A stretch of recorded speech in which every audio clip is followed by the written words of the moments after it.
It's a difficult question because I think that there's so much that is needed in so many of the subsectors of education. Right from this morning we heard early childhood development. In fact, from the time the children are born, you know, the formative years and going into early childhood, and then it's the schooling period, and then it's the, you know, high school into technical colleges, and then it's the university. So throughout the spectrum of education, there are challenges and there are needs. So it's difficult to identify.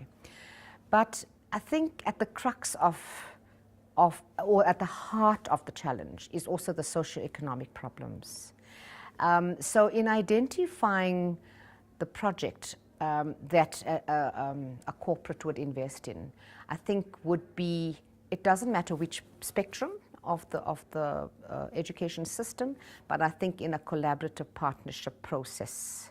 So if we look at funding a school program, we combine that with a company that also deals with nutrition and then also infrastructure.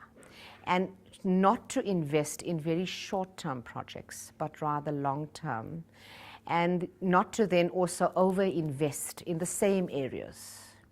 So, you know, there must be some kind of process that says, well, we'll deal with this part. I mean, I know it sounds very ideological, but if we deal with this province and these districts, because they're closest to us, so more on a provincial level and possibly where they can reach and make the biggest impact. I think those are some of the things that corporates need to think about.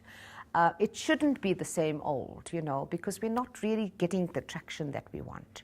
So in collaboration, partnership, looking at the different aspects, supporting that learner, supporting the parents, and supporting the community, so that you leave a whole village that is completely empowered and educated. So if we look at that model and replicate it and scale it, I think we would make a bigger impact. And if each one takes, there's enough work to go around for everybody. And I think there's so much need out there that there's, you know, it's just never going to be enough.